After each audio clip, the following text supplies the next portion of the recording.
Hey guys, welcome back to my channel. कैसे हैं आप लोग?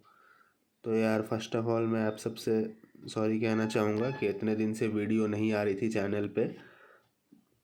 तो मैं अपने कुछ पर्सनल काम से बिज़ी था, इसीलिए वीडियो नहीं बना रहा था। और थोड़ा सा ऑफ टाइम लिया था मैंने IBPS PO का फाइनल रिज़ल्ट के बाद।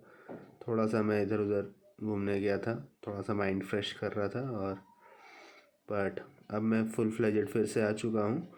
तो अब मैं फिर से वीडियोस चैनल में आएंगी रेगुलरली। तो आइए, आज पहले अभी जो हम लोग के सामने सबसे अभी एग्ज़ाम आ रहा है अपकमिंग, वो है RRB PO और क्लर्क।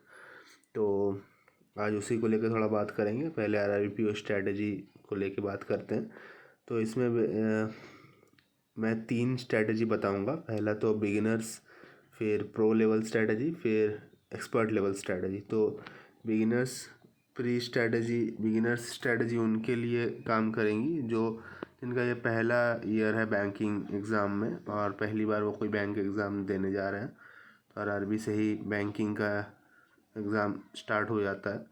उसके बाद अपकमिंग और एग्ज़ाम्स आते हैं बैंकिंग के, बट RRB पहला एग्ज़ाम होता है। तो अगर बिगिनर्स की स्ट्रेटजी की बात करें तो क्वांट्स में आपको स्पीड मैथ्स, अर्थमेटिक, DI। और उससे पहले आप अगर न्यू है तो आपको पता ही है कि RRB के एग्ज़ाम में 45 मिनट्स का एग्ज़ाम होता है, 80 क्वेश्चंस करने रहते हैं। इसमें RRB PO क्लर्क दोनों का सेम ही पैटर्न रहता है। और जिसमें RRB PO का में आपको मॉक्स में या कट ऑफ आप बोले तो 60 के अराउंड रहता है। और क्लर्क की बात करें तो 75 प्लस इसकी कट ऑफ जाती है। तो उस हिसाब से आपको मॉक्स में टारगेट करने स्कोर।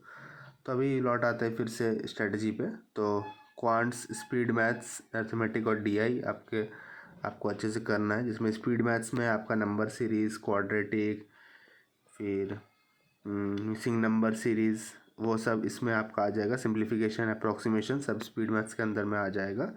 और अर्थमेटिक में आपको बताया ही होगा, percentage, average, ratio, pipes, insistence, time and work, ये सब अर्थमेटिक के अंडर आ जाएगा। और DI में टेबल, पाई चार्ट, ये सब आपको लाइन ग्राफ, बार ग्राफ, ये सब DI में आपको करना पड़ेगा प्री लेवल के लिए। रीजनिंग की अगर बात करें तो puzzles, sitting arrangement, syllogs, blood relation, inequality और डायरेक्शन एंड डिस्टेंस, ये सब चीज़ अगर आप कर लेते हो तो आपका प्री का सिलेबस कंप्लीट हो जाता है in case of RRB reasoning के लिए। तो आपको प्री के लिए इतना करना है। तो फिर आप अगर इतना अच्छे से कर लेते तो फिर आपको एक डिसेंट स्कोर आ जाएगा और आप ज़रूर प्री क्वालिफाई कर जाएंगे। तो अभी आपको 15 जून तक खाली ये सब को लेके पढ़ना है, इनका बेसिक्स क्लियर करना है और मेंस को भी साइड बाय साइड लेके चलना है। और उसके बाद आप 15 जून के बाद ट्राई करिए एक मॉक रोज़ देने का। तब तक आप ये जो आपका पार्ट है इसको आप कंप्लीट कर ले, इनका बेसिक्स और इनका मेंस का लेवल का अच्छा से तैयारी कर ले, क्वांट्स और रीजनिंग को। ठीक है। तो अभी अगर आपका मेंस का स्ट्रैटेजी का बात करें, क्योंकि मेंस ही है मेन, प्री तो खाली पास करना है, उसके बाद उसका कोई और इम्पोर्टेंस नहीं रह जाता है। बट मेंस का इंटरव्यू और मेंस का मार्क्स मिलके ही फाइनल मेरिट बनती है। तो मेंस काफ़ी इम्पोर्टेंट रोल प्ले करता है। तो अभी अगर इसमें बात करें तो इसमें 5 सब्जेक्ट आता है मेंस में। करंट अफेयर्स आता है, क्वांट्स आता है, रीजनिंग आता है, इंग्लिश आता है और आपका कंप्यूटर आता है। तो इसमें करंट अफेयर और इंग्लिश और कंप्यूटर, ये तीन आपका सब्जेक्टिव वाला सब्जेक्ट है। तो इसमें अगर आप अच्छे से स्कोर कर ले तो आप अगर क्वांट्स रीजनिंग में थोड़ा सा हल्का भी वीक भी रहते हैं तो भी आपके निकल जाने के, क्वालिफाई कर जाने के एग्ज़ाम बहुत ज़्यादा चांस हो जाता है, जिसको सब लाइटली लेते हैं करंट अफेयर्स। तो CA में मैं बोलूँगा कि 3 to 4 मंथ्स आपको करंट अफेयर बहुत अच्छे से करना है, बहुत ही अच्छे से। तो अभी अगर आप मान के चलिए सितंबर में इसका एग्ज़ाम होने वाला है मेंस का, तो मई, जून, जुलाई, अगस्त, ये 4 महीने अगर आपने अच्छे से कर लिए तो आपको फिर उस टाइम एग्ज़ाम के टाइम पे आपको ये नहीं सोचना पड़ेगा कि CA कहाँ से करूँ, CA 15 दिन में कैसे CA करूँ, 10 दिन में कैसे CA करूँ। ये वाला क्वेश्चन आप कोई भी GA के वीडियो में जाके आप कमेंट्स में नहीं पूछेंगे, क्योंकि आपका प्रिपेयर है, आप कॉन्फिडेंट है अपने में। तो 3 to 4 मंथ्स आपको CA अच्छे से करना है और एटलीस्ट 2 सोर्सेज फॉलो करना है क्योंकि आजकल सीए काफ़ी वास्ट हो गया है। और उसके साथ साथ अगर आप पीआईबी प्लस आरबीआई सर्कुलर्स कर पाएँ तो और भी अच्छा होगा, क्योंकि इसके बाहर फिर आपका सीए पूरा कवर हो जाता है, इसके बाहर आने का चांसेस नहीं रहता है।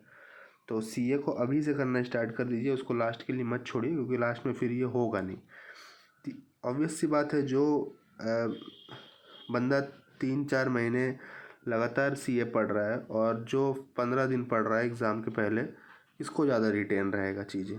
जो ऑब्वियसली रोज़ पढ़ रहा है और उसी को एग्ज़ाम में वो क्वेश्चन देखेगा, उसे समझ में आ जाएगा हाँ ये मैंने पढ़ा था इस टाइम पे, वो अच्छे से टिक करेगा। और 15 डेज़ में जिन्होंने किया है उनको कन्फ्यूजन ही होगा, जितना ज़्यादा पढ़ेंगे कन्फ्यूजन होगा कि ये कौन से महीने का था, इसका आंसर क्या था। तो इसीलिए सीए अभी से करना स्टार्ट कर दीजिए, ताकि लास्ट में आपको इसका बहुत अच्छा फ़ायदा मिलेगा। अभी अगर बात करें इंग्लिश की, तो इंग्लिश में कोई भी एक स्टैंडर्ड न्यूज़पेपर आप अभी से उठा लीजिए और उसका एडिटोरियल पढ़ने की कोशिश करिए और उसको समझने की कोशिश करिए क्या बोल रहा है। उसमें कुछ हार्ड वर्ड्स मिलते हैं तो उसको सर्कल अप करके उसका मीनिंग्स और एंटोनिम्स सिनोनिम्स आप लिख सकते हैं आपके बेटरमेंट के लिए। और एरर डिटेक्शन को अच्छे से करना है, phrase replacement, fillers, synonyms, antonyms, ये सब ही आता है इंग्लिश का पेपर में। तो आपका इंग्लिश अगर स्ट्रांग है तो इसमें आपको ट्राई करना है मैक्सिमम मार्क्स फेच करने का, ठीक है। तो अभी अगर बात करें कंप्यूटर की, तो कंप्यूटर में यार देखो, कोई एक अच्छा पीडीएफ किसी का भी, ऑलिव बोर्ड का, बोल्ट या अड्डा का, किसी का भी पीडीएफ आता है, किसी का भी आप ले सकते हैं। या तो कोई एक स्टैंडर्ड बुक ले सकते हो, किसी का भी, अरिहंत का कंप्यूटर अवेयरनेस आता है, दिशा पब्लिकेशंस का, किसी का भी एक ले सकते हो। दोनों नहीं लेना है, अगर आप दोनों करना चाहते हो तो वो भी कर सकते हैं, पीडीएफ और बुक, बट कोई एक भी करेंगे तो मोर देन एनफ है। उसके बाद आपको जो अपने चैप्टर पढ़ा, सपोज आपने ऑपरेटिंग सिस्टम पढ़ा, तो उससे रिलेटेड आप सर्च करिए यूट्यूब चैनल में ऑपरेटिंग सिस्टम एमसीक्यूज़, तो बहुत सारा आ जाएगा वीडियो। उसमें से कोई भी एक वीडियो देख लीजिए, उसमें से आपको 150-200 क्वेश्चन जो भी वीडियोज़ में मिल जाएंगे उसका आंसर, तो आपको समझ में आ जाएगा कि अच्छा ऑपरेटिंग सिस्टम मैंने पढ़ा, इससे इस टाइप का क्वेश्चन आ सकता है, ठीक है। उसके बाद पास्ट ईयर क्वेश्चन पेपर आपको सॉल्व करना है for RRB, PO, NABARD, grade A, ये सब को लेके आपको सॉल्व करना है अच्छे से, ताकि आपको क्वेश्चन का आइडिया हो जाए कि कैसा क्वेश्चन आ सकता है, ठीक है। फिर अगर बात करें क्वांट्स की, जो लास्ट आपका सेक्शन है, उसमें आपको वीकली 2 सेक्शनल मेंस का मॉक लगाना है। अभी से अगर आप 15 जून तक आप मान के चलिए आपका सिलेबस कंप्लीट हो जाता है, उसके बाद आपको ये चीज़ करना है, 2 सेक्शनल मेंस के मॉक लगाने हैं साइड बाय साइड। उसके बाद मेंस का कंसेप्ट आपको साइड बाय साइड लर्न करते भी चढ़ना है। ऐसा नहीं है कि आप टाइम एंड वर्क कर रहे हैं तो खाली प्री लेवल क्वेश्चन बनाया, मेंस लेवल दिखा तो छोड़ दिए, नहीं, उसको भी आपको ट्राई करना है, क्योंकि आपने वो चैप्टर पढ़ लिया है। अब जब पढ़ लिया है तो हर एक क्वेश्चन आपको उसी टाइम पे बना लेना है, मेंस लेवल का भी, क्योंकि प्री निकाल के आपको जॉब तो नहीं मिलने वाला। मेंस आप अच्छे से करोगे, 80% वेटेज मेंस का ही है, और फिर अच्छे से इंटरव्यू दोगे तो ही जाके जॉब मिलेगा। तो इसीलिए मेंस को भी साइड बाय साइड लेके चलना है, मेंस ही ज़्यादा इंपॉर्टेंट है। और 15 से 20 मार्क्स आपको ट्राई करना चाहिए क्वांट्स में लाने का, उस हिसाब से आपको प्रिपरेशन करना है, और वही मेंस का क्वेश्चन आपको अभी से करते हुए चलना है। तो अगर मैं बात करूँ तो ये था बिगिनर्स का स्ट्रैटेजी। और लास्ट जो बचता है वो है रीजनिंग। उसमें आपको हाई लेवल पजल्स और सिटिंग अरेंजमेंट का प्रैक्टिस करना है, कोडेड डायरेक्शन, ब्लड रिलेशन। इसमें मैं बोलूँगा कि जो बिगिनर्स है वो पहले सोचते हैं कि अरे इतना बड़ा पज़ल है कौन बनाएगा, छोड़ देते हैं। नहीं, ऐसा नहीं करना, आपको करना है, क्योंकि एग्ज़ाम में तो बनाना पड़ेगा। और आपने 1-2 पज़ल, 3 पज़ल भी अच्छे से बना दिए तो बहुत होता है वो। उसके लिए प्रैक्टिस चाहिए, आपको रीडिंग हैबिट डेवलप करना पड़ेगा, लंबा लंबा पज़ल पढ़ना पड़ेगा, समझना पड़ेगा। हो सकता है पहले पहले आपको एक ही पज़ल बनाने में 40-50 मिनट लग जाए, बट आपको करना पड़ेगा वो चीज़ आप करेंगे तभी जाके फिर आपका एग्ज़ाम में कॉन्फिडेंस आएगा। फिर वो धीरे धीरे आपका 50 मिनट से 40 मिनट में आएगा, फिर 30 मिनट में आएगा, 20 मिनट में आएगा, 10 मिनट में आएगा। और 10 minute is a good time, क्योंकि मेंस लेवल के पज़ल में आपको कभी कभी लग जाता है। आरआरबी के पज़ल्स में आपको 7 to 8 मिनट्स अगर लग रहे हैं एक पज़ल बनाने में तो ठीक है, कोई बात नहीं, उतना लगेगा, मेंस है, प्री नहीं है। 1.5-2 मिनट में पज़ल नहीं बनेंगे यहाँ पे। तो ये थोड़ा सा आपको माइंड सेट शिफ्ट करना पड़ेगा, क्योंकि प्री में आपको आते थे फास्ट करने की, 45 मिनट्स में आप क्वेश्चन कर रहे हैं 80 क्वेश्चन, तो आपको सब कुछ फास्ट फास्ट करने की आदत है। और जब आप देने बैठते हैं फिर नहीं बनता है तो फिर आप सोचते हैं कि अरे यार ये क्या हो रहा है, क्योंकि आपका माइंडसेट हो जाता है फास्ट करने का, बट वहाँ पे फास्ट नहीं होगा। वहाँ पे आपको चीज़ें थोड़ा डिफिकल्ट साइड पर रहेंगी तो ऑब्वियसली टाइम ज़्यादा लगेगा। तो इसीलिए high level puzzle sitting arrangement का प्रैक्टिस करना है, coded direction, blood relation, inequalities, syllogism high level का। 2 सेक्शनल मॉक्स वही जैसे क्वांट्स में था वो आपको ट्राई करना है वीक में देने का, और प्रीवियस ईयर क्वेश्चंस आपको देखने हैं रीजनिंग के कि कैसा क्वेश्चंस आ रहा है, ठीक है। तो ये था बिगिनर्स के लिए पूरा स्ट्रेटजी। और अगर कोई बिगिनर्स को कुछ भी डाउट हो जो शुरुआत कर रहे हैं, पहला एग्ज़ाम देंगे अपने बैंक का, तो आप नीचे कमेंट में मुझसे पूछ सकते हैं, मैं डेफिनेटली आपको रीच आउट करूँगा और हेल्प करूँगा। तो अभी अगर बात करूँ प्रो लेवल स्ट्रेटजी, जो सेकंड ग्रुप ऑफ स्टूडेंट्स हैं जो ये एग्ज़ाम देंगे, जो प्रो लेवल जिनको मैं मानता हूँ। तो प्रो लेवल क्यों? क्योंकि उन्होंने 2-3 प्रीलिम्स प्रीवियस ईयर में क्रैक किए हैं, उनको कॉन्फिडेंस है प्रीलिम्स फोड़ने का, और उनका 80 to 90% सिलेबस कवर्ड है अच्छे से, और प्री एग्ज़ाम क्रैक करने का एटलीस्ट कॉन्फिडेंस है उसमें कि हाँ प्री तो मैं क्रैक कर दूंगा। तो इसलिए मैं उनको प्रो लेवल में रखा हूँ। और बट उनका मेंस के कारण उनका नहीं हुआ, हो सकता है कुछ सेक्शनल में दिक्कत था या ओवरऑल में, इसके चलते उनका प्रीवियस ईयर मेंस नहीं क्रैक हुआ, बट प्रीलिम्स उन्होंने 2-3 क्रैक किया है, ठीक है, 2-3 एग्जाम को प्रीलिम्स क्रैक किया, तो उनके लिए ये प्रो लेवल स्ट्रेटजी लागू हो जाएगा, ठीक है। तो पहले अगर मैं उनके लिए बात करूँ तो सब्जेक्ट वाइज तो नहीं बात करूँगा, क्योंकि वो लोग ऑलरेडी एक्सपर्ट हैं अपने फील्ड में, वो लोग ऑलरेडी जानते हैं किसका क्या पैटर्न है।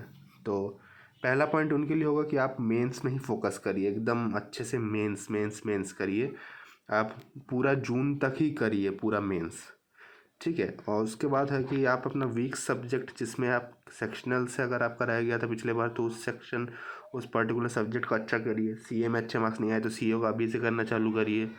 अगर क्वांट्स में रह गया था तो क्वांट्स के सब्जेक्ट्स को अभी से अच्छा करिए, अभी से सेक्शनल क्वांट्स के मॉक लगाइए। तो वीक सब्जेक्ट को आपको फोकस करना है। थर्ड है कि करंट अफेयर्स और कंप्यूटर और इंग्लिश, ये 3 को आप अभी से बहुत अच्छे से करिए, ताकि आपका अगर उधर थोड़ा कम हो रीजनिंग क्वांट में तो इधर से भी आप निकल जाए। आपको ओवरऑल मार्क्स लाना है और सेक्शनल क्लियर करना है और एग्ज़ाम निकालना है। कोई आपसे नहीं पूछने वाला कि क्वांट्स में तुमने 30 नहीं लाया तो तुम्हें जॉब नहीं दूंगा, नहीं, ऐसा नहीं होता है। ओवरऑल अच्छा मार्क्स लाना पड़ता है, किसी सब्जेक्ट में आप कितना भी लाइए उससे कोई फ़र्क नहीं पड़ता है, ठीक है। तो अभी आपको ट्राई करना है कि टिल जून पूरा लीजिए, मई अभी स्टार्ट हुआ है, मई और जून पूरा मेंस ओरिएंटेड अप्रोच ही रखिए, खाली मेंस करिए। और आफ्टर जून आप 2 प्री मॉक 2 से 3 लगा ही सकते हैं, आरआरबी का है डिपेंडिंग अपॉन पीओ क्लर्क, आप 2 से 3 मॉक पर डे करके भी लगा सकते हैं, पीओ क्लर्क ऐसे करके आपके ऊपर है, ठीक है। और अभी आपको फ़िलहाल मेंस करना है, और आपको मेंस के लिए अच्छे से करना है, अच्छे से प्रिपेयर करना है। और आपके जो लेफ़्ट ओवर मॉक्स भी बच गए ना पिछले साल के, आरआरबी पीओ है तो ऐसा कोई ये नहीं है कि आपको बहुत हाई लेवल बनाना है। तो आरआरबी पीओ है तो पिछले साल के अगर आरआरबी पीओ के मेंस के मॉक बच गए हैं, या क्लर्क के बच गए हैं, या आईबीपीएस क्लर्क के, एसबीआई क्लर्क के, ये सब लेवल का आप बना सकते हैं। आईबीपीएस पीओ एसबीआई पीओ में मत जाइएगा, वो थोड़ा ज़्यादा हाई लेवल हो जाता है, but IBPS clerk, RRB PO, SBI clerk, ये सब के अगर प्रीवियस ईयर के कोई मॉक्स बचे हैं मेंस के, तो वो भी आप लगा सकते हैं फुल लेंथ या सेक्शनल, डिपेंडिंग अपॉन आपका कौन सा वीक है सब्जेक्ट, ठीक है। तो ये प्रो लेवल स्ट्रैटेजी था जिन्होंने 2 से 3 प्री क्रैक किया है प्रीवियस ईयर।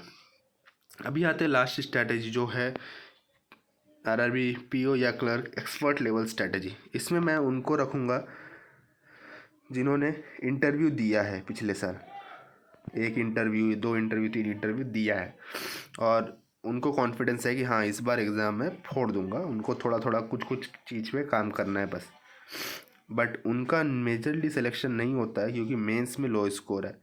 और ये मेरे साथ भी हुआ, मेरा आईबीपीएस पीओ में बस 7 मार्क्स ऊपर था कट ऑफ के, और इंटरव्यू में 70 मिले जो कि एक डिसेंट मार्क्स था, बट क्योंकि मेरा मेंस में बस 7 मार्क्स का लीड था इसीलिए मुझे फाइनल सिलेक्शन नहीं मिला, ठीक है। तो यही होता है इसमें, इस सिनारियो में जितने स्टूडेंट्स हैं उनके लिए ये एक्सपर्ट लेवल स्ट्रेटजी काम करेगा। जिन्होंने इंटरव्यू दिया है वो कॉन्फिडेंट है, प्री को भी लेके मेंस को भी लेके कॉन्फिडेंट है कि हाँ थोड़ा अच्छा करूँगा तो हो जाएगा, इस बार अच्छा मार्क्स ले आऊँगा, और जिस सब्जेक्ट में वीक है उसी सब्जेक्ट में काम करना है, और मेंस में मेन फोकस करना है उनको, ठीक है। तो उनके लिए है कि पहला तो मेंस को स्ट्रेंथ करना है, क्योंकि मेंस में लो स्कोर की वजह से ही नहीं हुआ था, तो मेंस को और अच्छे से करना है। मेंस में जिस सब्जेक्ट में नहीं अच्छा मार्क्स आया था उसमें और अच्छे से प्रिपेयर करना है और ओवरऑल एक अच्छा स्कोर जनरेट करना है।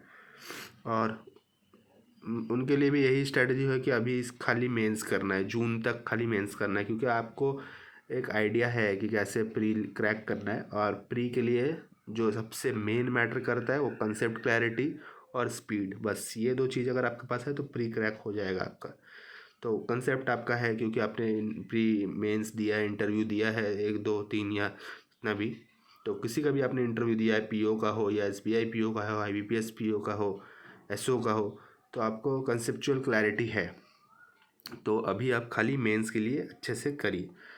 और कोई भी अगर कंसेप्चुअल वीकनेस रह गई थी पिछले साल, मतलब क्वांट्स में अगर आपने कोई चैप्टर छोड़ दिया था, प्रोबेबिलिटी नहीं किया था, पीएनसी छोड़ के गए थे, रिमाइंडर थ्योरम छोड़ के गए थे, कोई भी टॉपिक छोड़ के गए थे, तो उस टॉपिक को आप अभी से अच्छा कर सकते हैं। और इस बार अगर उससे क्वेश्चन आए तो आप उससे ना छूटें, ये चीज़ आप कर सकते हैं। फोर्थ है कि आप करंट अफेयर को बहुत अच्छे से करें और एटलीस्ट ट्राई करें 203 सोर्सेज फॉलो करने का करंट अफेयर, क्योंकि आपका क्वांट्स और रीजनिंग का बेसिक्स थोड़ा सा मैक्सिमम क्लियर ही है। तो अभी आप करंट अफेयर पे और अच्छे से काम कर सकते हैं। और इंग्लिश अगर आपका वीक है तो उससे भी काम, उस पर भी काम कर सकते हैं। क्योंकि देखिए अभी जो मैंने आईबीपीएस पीओ का एक्सपीरियंस से मैं अपना बता रहा हूँ कि बहुतों का क्वांट्स रीजनिंग में कम था, बट उन्होंने इंग्लिश और सीए में बहुत अच्छा मार्क्स फेच किया। सीए में 20 ले आए, इंग्लिश में 30 ले आए, 50 इधर ही स्कोर हो गया। और उधर क्वांट्स में 10-10 नंबर भी लेके आए ना, तो बहुत अच्छा हो जाता है। 70 आप इधर कर दिया, डिस्क्रिप्टिव में आप लेके आ गए 10-15, तो आपका बहुत अच्छा स्कोर आ जाता है। 80 to 85 मार्क्स ऐसे ही आ जाता है, जो कि बहुत अच्छा स्कोर होता है। तो सीए, इंग्लिश और कंप्यूटर, ये 3 अभी से आपको अच्छे से करना होगा। और फिफ्थ है कि प्रैक्टिस करिए मेंस का सेक्शनल डेली बेसिस पे, और लेफ़्ट ओवर मॉक्स अगर कुछ है तो आप फुल लेंथ भी लगा सकते हैं, ठीक है। और सेक्शनल तो आपको डेली बेसिस पे लगाना ही है, कोई भी आप करें वो एक सेक्शनल लगाइए, उसको एनालिसिस करिए, रीजनिंग का क्वांट्स का, रीजनिंग का क्वांट्स का, इंग्लिश वीक है तो इंग्लिश का भी, ठीक है। ऐसे करके अभी आपको चलना है, जून तक यही करना है टोटल, खाली मेंस। प्री के लेके कुछ नहीं करना है, क्योंकि आपको प्री का हो जाएगा। प्री आपको खाली प्रैक्टिस चाहिए, वो आप 1 महीना करेंगे, जुलाई पूरा देंगे ना, 2-3 मॉक लगाएंगे, वो आ जाएगा आपका आराम से। और लास्ट पॉइंट है कि 2 फुल मेंस मॉक पर वीक, और उनको एनालिसिस करना है अच्छे से। अभी से आपको फुल मेंस मॉक लगाना है। जिसका भी बच गया है आपके पास, आरआरबी पीओ का स्पेसिफिक आप नहीं भी कर सकते, क्योंकि आपको सब एग्ज़ाम को लेकर चलना है। तो जिसका भी बच गया हो, आईबीपीएस पीओ का बच गया तो वो, एसबीआई पीओ का बच गया वो, आप ये कर सकते हैं अच्छे से, तो ये आपको हेल्पफुल होगा। तो ये था लास्ट एक्सपर्ट लेवल स्ट्रेटजी। तो थैंक यू गाइस, यहीं पे मैं अपना वीडियो आज एंड करता हूँ। तो अगर आपको मेरा ये स्ट्रेटजी वीडियो अच्छा लगा और कोई भी अगर डाउट है स्ट्रेटजी वीडियो को लेके, तो आप नीचे कमेंट्स में पूछ सकते हैं। और अगर आप मेरे चैनल पे नए हैं और आपको मेरा कंटेंट अच्छा लगा, मेरी बातें अच्छी लगी, तो आप चैनल को लाइक सब्सक्राइब कर सकते हैं और शेयर कर सकते हैं अपने फ्रेंड्स जो बैंकिंग सेक्टर में प्रिपेयर कर रहे हैं आरआरबी पीओ के लिए। तो ठीक है गाइस, चैनल को सब्सक्राइब कर देना। तब तक के लिए bye bye, take care, all the best.